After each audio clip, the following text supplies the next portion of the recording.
Buenas tardes chicos, ¿cómo andan? En este video la idea es poder explicar un poco el texto de Graciela Frigerio y para eso vamos a comenzar planteando que todo lo que va a desarrollar ella va a ser lo que es el currículum prescripto, el currículum real, va a desarrollar lo que son los intersticios de la norma y la transposición didáctica. Por empezar, ella va a empezar a plantear que cuando hablamos de currículum nos vamos a encontrar con muchísimas definiciones, es decir, que hay muchísima bibliografía al respecto y esto tiene que ver con que hay diversidad de autores. Por lo tanto, ella lo que trata de hacer es como agrupar estos diferentes autores en diferentes posiciones teóricas. Entonces, la primera posición que menciona es agrupa a aquellos teóricos que consideran el currículum como una estructura organizada de conocimiento. A esto lo que se está refiriendo es a organizar el conocimiento en disciplinas, es decir, que está poniendo el foco en los contenidos disciplinares. Bien, esto significa claramente segmentar, separar el conocimiento, teniendo en cuenta. La otra posición teórica es la que va a considerar al currículum como un plan de instrucción. Acá lo que está teniendo en cuenta es justamente la planificación. Y la TABA es una de las referentes que va a plantear que algo fundamental del currículum son los marcos teóricos. Los marcos teóricos que argumentan todas las decisiones que se toman, como lo que es la selección de los contenidos, la organización de los contenidos y las propuestas de experiencias. Esto significa poder fundamentar esas decisiones, ¿sí? Argumentar, fundamentar esas decisiones desde una posición teórica bien planteada desde un principio. Después vamos a encontrar aquellos teóricos que van a considerar el currículum como un sistema tecnológico de producción, que claramente nos estamos refiriendo a aquellos teóricos técnicos, digamos referentes de la teoría técnica, que justamente donde van a poner el foco sobre todo va a ser en los objetivos más que en los contenidos, donde lo que se buscan son resultados observables, o resultados tangibles, y que además van a poner el acento sobre todo en el cómo por sobre el qué. El qué, acuérdense que son los contenidos propiamente, y el cómo refiere más bien a las metodologías. Cómo voy a enseñar, por ejemplo, colores complementarios.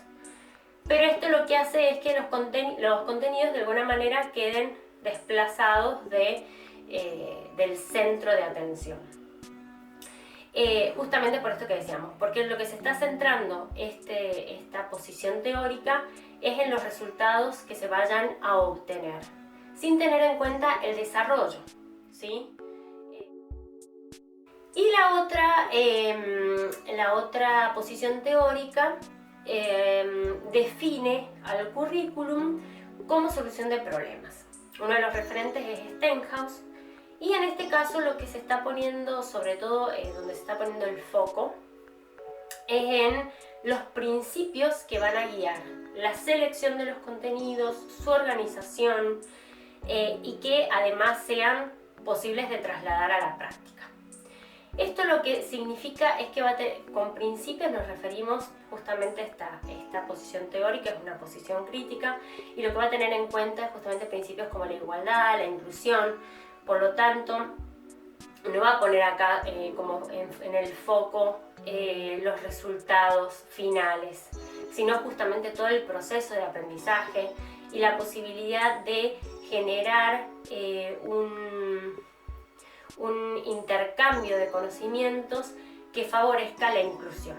Esto que hemos planteado un poco en los audios, de que la inclusión implica, por ejemplo, generar metodologías de trabajo grupales, donde el aprendizaje no se genere solo porque el profesor explica un tema, sino que el aprendizaje se produce también entre alumnos, del intercambio entre los propios alumnos. Entonces, de repente en la comunicación con el otro me ayuda a resolver un problema y yo ayudo al otro a resolver otro problema. Y entonces la construcción del conocimiento es colectiva. Otra de las cosas que plantea como solución de problemas es la posibilidad de escrutinio crítico justamente de ese currículum, que esto significa poder cuestionarlo, poderlo poner en dudas si vemos que no coincide el currículum prescripto, por ejemplo, con la práctica. Entonces poderlo cuestionar para poderlo transformar. Y además, como plantea, es que sea trasladable a la práctica, o sea que acá está teniendo en cuenta claramente tanto la práctica educativa como aquella norma que regula la práctica educativa, de manera de que la práctica vaya incidiendo también en las decisiones que se toman a nivel del currículum prescripto y que se genere un ida y vuelta donde la práctica contribuye a la elaboración del currículum prescripto, porque es justamente, como ya hemos hablado, donde verdaderamente se ven los problemas. Si consideramos todas estas diferentes definiciones de currículum, lo que podemos ver es que mientras las primeras se centran más que nada en los contenidos disciplinares, podríamos decir, esta última abarcaría los contenidos interdisciplinares y transversales, ¿sí? No se está centrando solo en lo disciplinar, porque si estamos pensando en la posibilidad de generar espacios para la igualdad, para la inclusión, esto significa también poder generar espacios más abiertos de intercambio con otras disciplinas, considerando además que los problemas únicamente se resuelven desde diferentes miradas, desde diferentes posiciones frente a ese problema. Y esas diferentes miradas nos las dan justamente el conocimiento de diferentes disciplinas.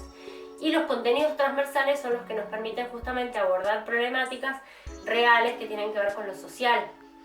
Entonces, esto significa que en lo disciplinar también se cuelan cuestiones que tienen que ver con lo que vivimos en el día a día, en las situaciones cotidianas.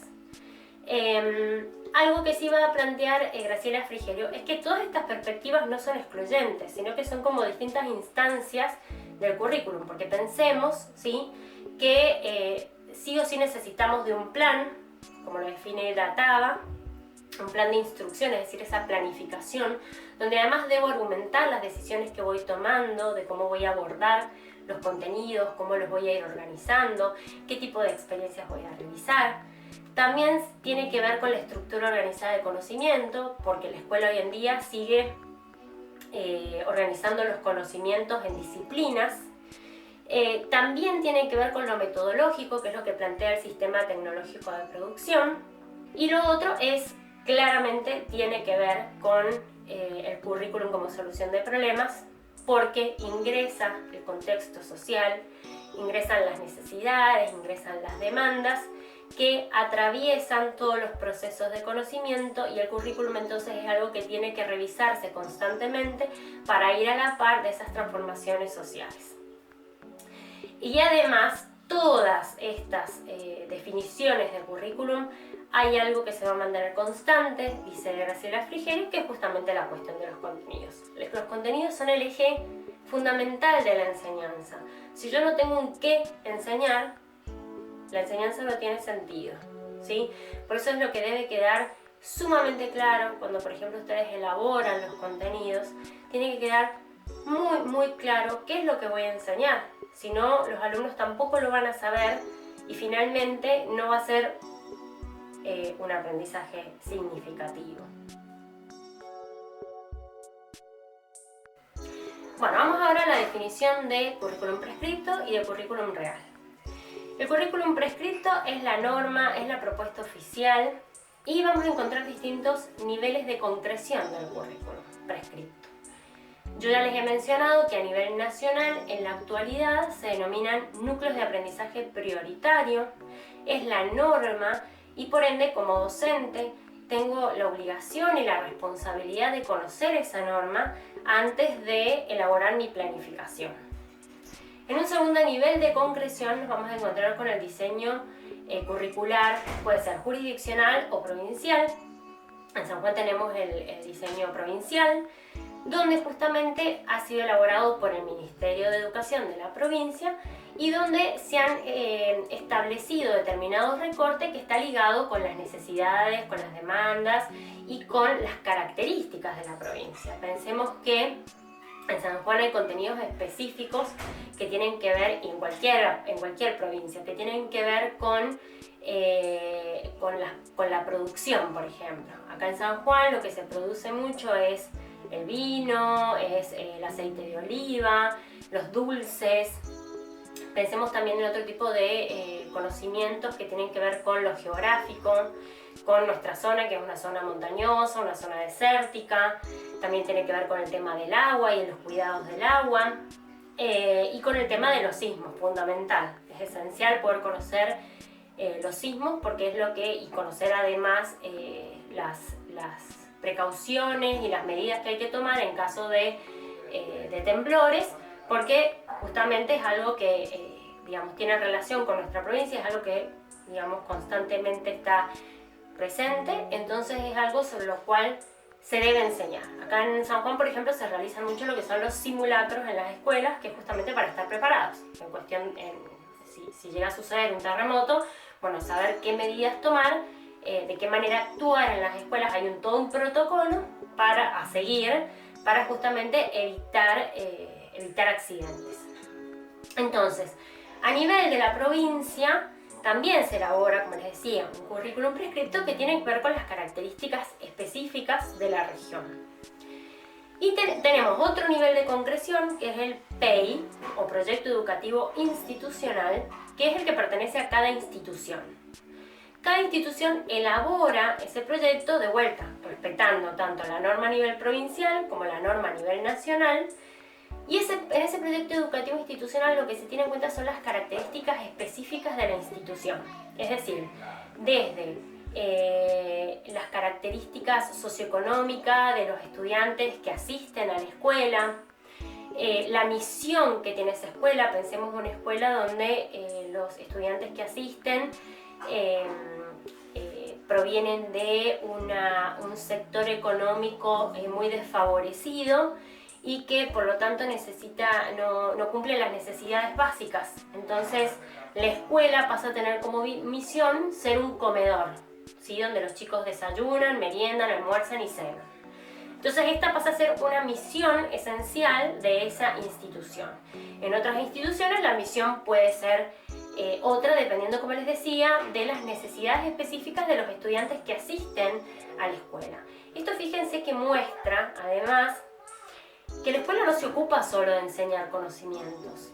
La escuela va muchísimo más allá y tiene que ver con enseñar hábitos, con enseñar valores, como hemos dicho. Es decir, es fundamental valores que tienen que ver con la ética, con la moral, que tienen que ver con valores que hacen a la unidad nacional, y que tienen que ver con el generar valores y normas de convivencia que contribuyan a mejorar la sociedad, a mejorar la convivencia entre docentes, entre estudiantes, padres, el mismo barrio en el cual se instala esa escuela, pero también eso poder ser trasladado después en la sociedad, ¿no? en la convivencia con los otros, en la relación con los otros. La escuela es el lugar donde continúan los procesos de socialización, donde se reproducen los procesos de socialización, en el contacto con el otro, en la relación con el otro. Entonces es un espacio fundamental de transmisión de valores, de aprendizaje de valores, de aprendizaje de normas, que son las que nos van a permitir convivir con el otro, poder respetarnos, poder respetar nuestros espacios, o si tenemos en cuenta lo que está sucediendo en la actualidad con la pandemia, esto de todos tomar la responsabilidad de quedarnos en casa, de no salir, salvo para cuestiones esenciales. Bueno, estas son cuestiones que la escuela debe enseñar, como hábitos, como la higiene, ¿sí? Entonces, como les decía, la escuela va muchísimo más allá. Por eso la escuela también, quienes integramos las escuelas, debemos ser capaces de poder identificar estas demandas, estas necesidades para poder responder, ¿sí? Que no tiene que ver necesariamente con decir el profesor se tiene que hacer cargo de todo. No es así, pero sí hay responsabilidades que le tocan, porque justamente estamos trabajando con estudiantes de diferentes edades, con diferentes necesidades, y tenemos que responder ante cualquier problemática, por empezar hasta problemáticas de violencia en los hogares, de abuso en los hogares, de los cuales si el docente reconoce que eso está sucediendo en las casas, en las familias de sus estudiantes, debe denunciarlo. O sea, debe poner a funcionar todo también un protocolo que existe a nivel de las escuelas para encontrar una solución ante esas problemáticas que están poniendo en riesgo la vida de nuestros estudiantes. Entonces, es muy grande la responsabilidad que se asume como docente, y esto hay que tenerlo en cuenta, ¿sí? Somos responsables, tenemos que... responsables, y además pensemos que la escuela, además de funcionar como escuela donde se aprende, funciona en muchos casos como espacio de contención, donde los chicos justamente van a buscar afecto. Y esto no se refiere al afecto de la madre, al afecto del padre, pero sí en el sentido de poder escucharlos, de poder atender a sus reclamos y poder darles una solución, saber que ellos pueden confiar en esa institución para que esa institución tome las medidas necesarias para solucionar problemas de menores de edad, porque estamos hablando además en muchos casos, si hablamos de escuela primaria, escuela secundaria, de menores de edad, y donde la escuela debe actuar, tiene la responsabilidad de actuar, no solo los directivos, sino partiendo de los docentes, que son los que podemos ver estas problemáticas. Bueno, entonces volviendo a lo que estamos planteando, cada institución educativa tiene una misión. Pensemos también en las diferencias que existen entre una escuela en la ciudad, una escuela rural. Hay escuelas que están muy alejadas, que están en zonas rurales muy alejadas, donde los estudiantes que asisten son 5, 4, son muy poquitos, y que tienen justamente otras necesidades de conocimiento que tienen que ver con su día a día, o con el tipo de actividades de producción que tienen que ver con ese espacio en el cual habitan. Entonces, el docente debe responder con el currículum, y la escuela debe responder con el currículum a las necesidades de ese grupo en particular. Bien, después del proyecto educativo institucional nos vamos a encontrar con el PCI, que es el proyecto curricular institucional, que en realidad es elaborado. El proyecto educativo institucional deben participar todos los docentes, por eso se hacen reuniones, se hacen jornadas, de manera de poder ir definiendo ciertos aspectos que deben estar contemplados en ese proyecto educativo. Después tenemos el proyecto curricular institucional, que ya son como diferentes proyectos que convocan a diferentes áreas. Entonces, por ejemplo, puede haber un PCI que corresponde al área artes visuales, nada más. Pero en una misma institución nos encontramos con diferentes profesores de artes visuales. Entonces, esos profesores deben reunirse para elaborar una currícula en la que, y planificaciones en las cuales haya cierta cohesión entre ellas, cierta coherencia entre esas planificaciones. Más allá de que, como hemos dicho, después cada planificación del docente va a tener que ver con el grupo en particular, pero sí que haya ciertos elementos comunes que hagan también a que haya una cierta coherencia en la institución, más aún teniendo en cuenta que después los chicos en algunos casos tienen que rendir exámenes libres. Entonces la persona que los evalúe puede ser otro docente, no el profesor de ese curso, puede ser otro profesor. Entonces tiene que haber una currícula compartida que haga posible que otro profesor pueda tomar el examen y que sean los mismos contenidos, ¿sí? Y después nos vamos a encontrar como el último nivel de concreción del currículum, la planificación del docente, ¿sí? Esa planificación puede ser anual, cuatrimestral, en ese caso son 2 planificaciones, una por cuatrimestre, puede ser trimestral, puede ser mensual o puede ser semanal. Depende de la institución también. Hay instituciones que solicitan que sea mensual, otras que solicitan que sea trimestral y otras que prefieren que sea anual. Entonces eso ya tiene que ver con las reglamentaciones y la normativa específica de cada institución y cómo se organiza esa institución en cuanto a la presentación de planificaciones. De vuelta, la planificación del docente es específica para el grupo de alumnos con el que está trabajando, que como hemos dicho tenemos que poder percibir cuáles son los intereses, los conocimientos previos, para eso tengo que hacer un diagnóstico. La cultura popular, el capital cultural de los estudiantes, de manera de poder trabajar con esos conocimientos y poder construir conocimientos desde las matrices de aprendizaje de estos estudiantes. Por otro lado, nos vamos a encontrar con el currículum real. Como dijimos, el currículum prescripto es la norma, ¿sí? El currículum real ya es específicamente lo que sucede en las aulas, en las escuelas, incluidos los recreos. Todo lo que se aprende dentro de la escuela, todo lo que se enseña se aprende dentro de las escuelas, ¿sí? Y como dice Frigerio, entrelaza el currículum prescripto, ¿por qué? Y por qué llevar el currículum prescripto a la práctica. Por otro lado, abarca las transposiciones didácticas, que son todas las mediaciones del conocimiento y las adaptaciones del conocimiento erudito para que sea conocimiento a enseñar y a aprender. Y depende también el currículum real de la cultura pedagógica del docente. Es decir, esto tiene que ver con la experiencia, como les decía, la experiencia que se va ganando año a año, desde que uno empieza. Bueno, año a año uno va ganando experiencia, que eso genera un crecimiento a nivel personal, a nivel profesional, que es fundamental.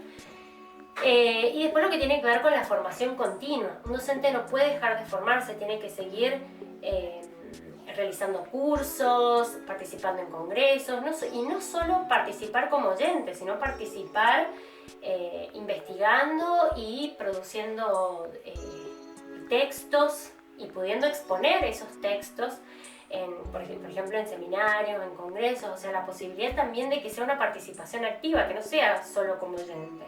Y eso solo es posible si yo continúo leyendo, me continúo formando. La formación no implica necesariamente ir y hacer un curso. También el hecho de ir y comprarme libros relacionados con la docencia es fundamental, porque es lo que también me mantiene actualizado, ¿sí? Hoy en día, por suerte, la mayoría de las personas que escriben libros sobre educación son personas que son docentes, que eso es buenísimo, porque eso quiere decir que quien nos está dando claves de enseñanza es una persona que por ahí tiene experiencias muy similares a las nuestras, y entonces puede brindarnos ciertas pautas de trabajo, de metodologías que nos funcionan, porque también la realidad es que uno es humano y hay muchas veces que no se da cuenta qué metodología sería más apropiada o qué tipo de recursos utilizar, y está bueno poder escuchar a otros docentes con propuestas para mejorar nuestra práctica de la enseñanza. Eso es esencial. Entonces, como les decía, currículum real va a ser todo lo que se enseñe y se aprenda en las escuelas. En las escuelas y fuera de ellas, cuando implica, por ejemplo, la visita educativa a un museo de Bellas Artes, a un museo de historia, a OCE, a conocer los procesos de potabilización del agua, todo tipo de visita que se haga con la escuela, que hagan docentes con estudiantes, todo eso también forma parte del currículum real. Incluso esto que... Bueno, vamos a hablar entonces ahora del currículum y de lo que son las instituciones y el concepto de institución. En primer lugar, tenemos que tener en cuenta que el currículum vendría a ser como una especie de columna vertebral de la sociedad, porque es lo que hace posible, o sea, la educación es lo que hace posible que una sociedad pueda sostenerse, ¿sí? Que una sociedad pueda sostenerse en el tiempo. Esto es posible porque justamente compartimos cuestiones que tienen que ver con la cultura, con nuestros hábitos, nuestras formas de vida, los conocimientos, los valores, como habíamos dicho, costumbres, tradiciones, cuestiones que podemos compartir, que podemos aprender a través de la educación y que le van a dar permanencia a esa sociedad. Entonces el currículum es fundamental. Por eso también el currículum aparece como un espacio de luchas sociales, porque obviamente siempre vamos a encontrar estas luchas entre sectores de poder que lo que van a pretender es que determinados conocimientos sean solo para ese sector social, mientras que van a haber sectores que lo que van a plantear es que la educación sea democrática, es decir, que todos tengamos acceso al conocimiento y tengamos participación en todos los ámbitos de la sociedad. Con esto me refiero a ámbitos culturales, ámbitos económicos, ámbitos políticos, ¿sí? Entonces, claramente el currículum, porque justamente en él se toman decisiones acerca de justamente cuáles van a ser los conocimientos que se van a ver representados allí, lleva a estos conflictos de intereses, como les decía recién, entre sectores de poder que lo que quieren es mantener las desigualdades sociales y sectores de poder que lo que quieren es justamente la igualdad, que todos tengamos igual acceso al conocimiento. El currículum, entonces, como les decía, ahí es donde está su papel estructural, que era una de las preguntas que planteaban la otra vez, que tiene que ver con esto, esta columna, este sostén de la sociedad, no solo del sistema educativo, sino de la sociedad, ¿sí? Una sociedad educada es una sociedad que puede crecer. El conocimiento es lo que nos permite crecer. Y crecer no en el sentido de crecer solo económicamente, porque pareciera que crecer fuese si crecemos económicamente y todos nos volvemos todos consumistas, sino en el sentido de crecer intelectualmente, crecer culturalmente, en la posibilidad de generar nuevas manifestaciones, que no sea solo el tema de crecer económicamente, no pasa solo por ahí, o en cuanto a la producción, entonces producir más capitales, producir más bienes, producir más servicios. No se trata solo de eso, sino que se basa en un crecimiento político, un crecimiento también a nivel de la conciencia colectiva, la conciencia social, que es Flickr, que suele hacer unos pequeños documentales que solían salir en el canal Encuentro, y son sumamente interesantes, y él habla justamente de una sociedad feliz, ¿sí? Entonces decía, para que una sociedad sea feliz tiene que haber salud, los niños tienen que poder crecer junto a sus padres, lo que significa que el padre no trabaje 24 horas al día, sino que trabaje lo necesario como para que también tenga tiempo de estar con su familia, sociedades donde hay un cuidado del medio ambiente, donde no hay un consumismo extremo, y él da ejemplos de uno o dos países donde se ha logrado eso, pero tiene que ver un poco con esto, ¿no? Es decir, el crecimiento a nivel de una buena calidad de vida, un bienestar a nivel social, donde haya un equilibrio. Entonces, a esto es a lo que debemos propender como educadores. Obviamente que los contextos afectan el logro de estos objetivos, pero es algo que tenemos que tratar de generar, para si lo que queremos es crecer incluso nosotros como profesionales, empezar a mirar al otro, a comprender al otro, a escuchar al otro, y eso va a generar una mejora a nivel social. Bueno, vamos a lo que es la institución. La institución justamente está integrada por personas que compartimos valores, que compartimos normas, y que justamente esa institución establece qué es lo legítimo y qué no es lo legítimo, ¿sí? Quienes conformamos parte de esas instituciones, los actores, somos lo instituyente. ¿Por qué se habla de lo instituyente? Porque somos quienes podemos, además de que debemos cumplir las normas, también las podemos transformar. Lo instituido es lo que ya está establecido, normas que ya han sido establecidas, que son las que dan permanencia a esa institución, normas, valores, principios, que le dan, como les decía, permanencia a la institución. Pero es necesario de los actores, que son los que favorecen a que esas normas vayan transformándose de acuerdo va transformándose la sociedad, de manera que se vayan adecuando a las nuevas demandas, a las nuevas necesidades. Por lo tanto, acá es fundamental. Por eso la importancia de que en una institución, como por ejemplo la escuela, todos tengamos una actuación política. Si no sea nada más acatar normas y no actuar, no opinar, no participar, sino justamente de la única manera que es posible la transformación es porque actúo políticamente, porque me comprometo políticamente. Y esto, por ejemplo, involucra también a los estudiantes. Una escuela necesita un centro de estudiantes. Hay muchas escuelas secundarias acá en San Juan que no tienen centro de estudiantes. Son muy poquitas las que sí. Y es fundamental porque es como un inicio en la acción política de los jóvenes, ¿sí? Y las mismas escuelas, las mismas instituciones son las que tienen que instar a que se formen esos centros de estudiantes.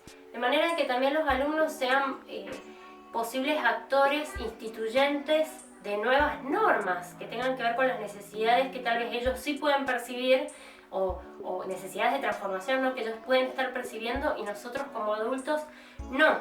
Entonces es fundamental también esa participación política.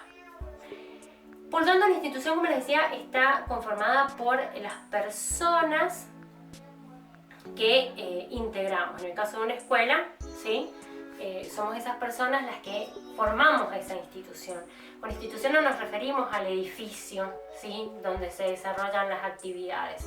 La institución somos nosotros, por eso hoy en día, por ejemplo, con este tema de la pandemia, podemos seguir desarrollando las clases a través de espacios virtuales, porque la institución se sigue sosteniendo, no necesitamos del edificio, ¿sí? Obviamente, en otras condiciones, volveríamos a las aulas, que son las que nos propician otros espacios de encuentro, pero en este momento en particular podemos utilizar estos espacios virtuales, ya que la institución sigue vigente, porque siguen vigentes sus actores, siguen vigentes las normas, siguen vigentes las necesidades, y por ende esto permite que la institución pueda permanecer. Otra cosa que quería plantearles es que toda institución está atravesada por un sistema de pensamiento, que es lo que les dice Frigero. Por lo tanto, uno podría, analizando el currículum prescripto, ya sea a nivel nacional o a nivel provincial, uno puede percibir cuál es el sistema o la ideología que atraviesa a ese diseño curricular. Porque todo lo que uno va a enseñar en clase y de la forma que lo va a enseñar va a incidir en la forma de percibir el mundo de nuestros estudiantes. La forma de percibir el mundo y la forma de comunicarse con el mundo.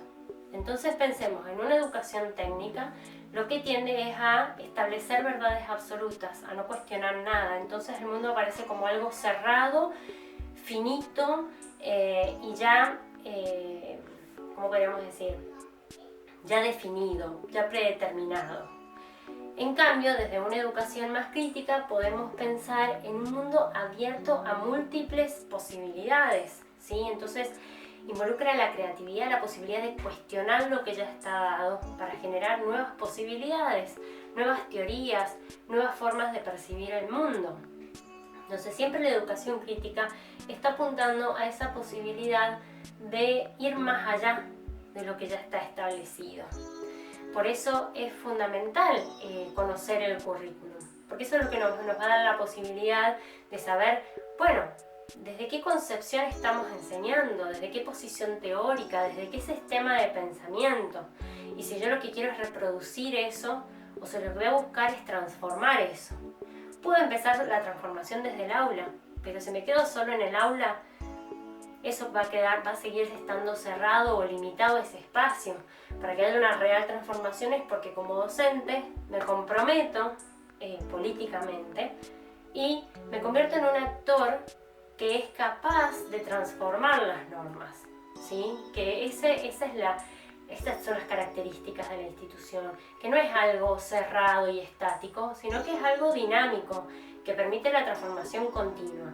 Si bien hay ciertas cuestiones que son esenciales para darle permanencia, sin embargo hay otras que deben irse transformando para poderlas ir adecuando a los nuevos tiempos. El currículum como organizador justamente responde a esto, a las necesidades de la sociedad. Entonces, además de que está orientada a generar recursos humanos, pensando en un futuro, también está orientado a que quienes formamos parte de una sociedad podamos compartir, como decíamos antes, valores, normas, conocimientos que permitan el crecimiento de esa sociedad. Por eso es que el currículum tiene una función, como decíamos, estructural y estructurante. Bueno, vamos ahora a los intersticios. Los intersticios, pensemos que cualquier norma deja espacios abiertos, digamos. Hay ciertas cuestiones que no pueden disponerse en las normas, ¿sí? Porque justamente la norma refiere a cuestiones generales, mientras que en las escuelas nos encontramos con cuestiones particulares. Entonces, la norma deja espacios abiertos, que son estos que denominamos intersticios. Ahora, los intersticios pueden dar espacio a la creatividad, que es lo que le vamos a llamar los intersticios como puntos de articulación, que es cuando como docente aprovecho esos intersticios para poder organizar los contenidos en relación con el grupo particular de estudiantes, ¿sí? Con sus intereses. Entonces esto me permite a mí pensar los contenidos, pensemos en las artes visuales, para tomar decisiones como por ejemplo qué movimientos artísticos son los que se van a desarrollar, qué imágenes, qué obras de arte son las que vamos a analizar.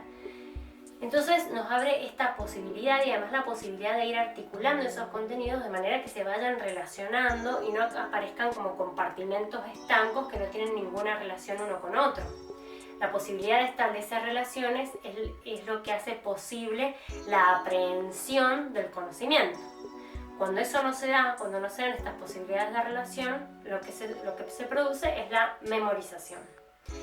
Entonces, cuando el docente aprovecha los intersticios, bueno, ahí es cuando los vamos a denominar como puntos de articulación, porque los aprovecha para adecuarlos al grupo específico de trabajo. Por otro lado, como depósitos, es cuando esos intersticios están presentes, pero no son utilizados, justamente aprovechados por el docente. Entonces no se da esta posibilidad de articulación entre contenidos, sino lo que se produce es más bien una acumulación, ¿sí? Es lo que les dice la autora.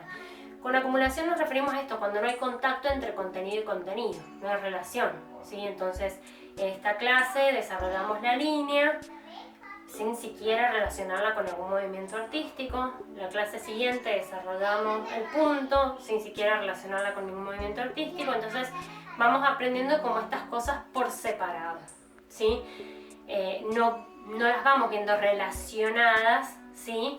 En diferentes obras de arte. Y obras de arte que además han sido analizadas en algún movimiento artístico, de algún movimiento artístico en particular.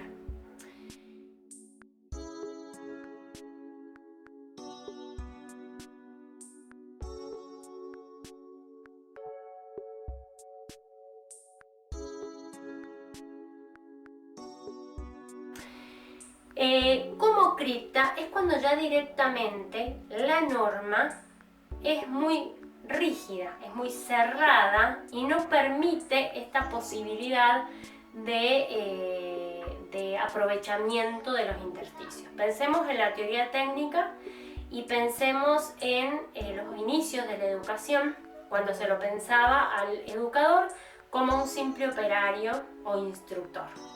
Bueno, ya se estaba delimitando el trabajo del docente, que no podía justamente aprovechar los intersticios. ¿Por qué? Por empezar, la currícula realizado por tecnólogos, no participaban los docentes, y en segundo lugar, el docente simplemente debía reproducir lo establecido por ellos. Entonces acá directamente se cerraba la posibilidad de intersticios, de espacios de decisión. El docente no podía tomar ninguna decisión, ¿sí? Diferente a la teoría práctica y crítica, que quienes, digamos, elaboran normas curriculares basadas en esas concepciones de la educación, y claramente los intersticios iban a estar disponibles, porque pensemos que un docente pensado desde la teoría práctica es un docente que justamente tiene en cuenta el contexto particular de los alumnos, la realidad del aula, la realidad de sus estudiantes, para moldear el currículum. Ya de por sí se está planteando esta posibilidad de moldear el currículum.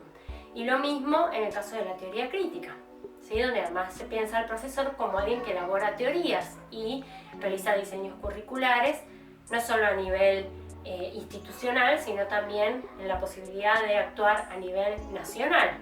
Entonces, en ese caso, desde estas perspectivas, los intersticios están posibilitados, porque hay otra mirada del docente, ¿sí?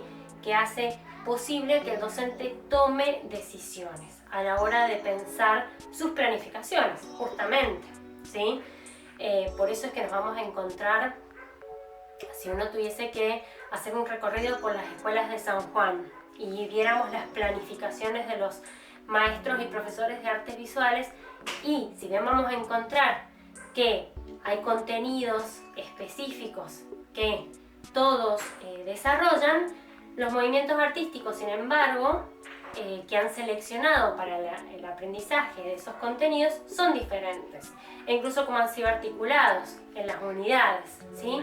Por esto que decíamos, incluso las experiencias de aprendizaje también van a ser sumamente diferentes, porque tienen que ver con las necesidades percibidas del docente y con los intereses de esos grupos específicos de alumnos. Así que bueno, espero que haya quedado más o menos claro. Cualquier cosa ya saben, vuelven a consultar y estamos en contacto. Que anden bien.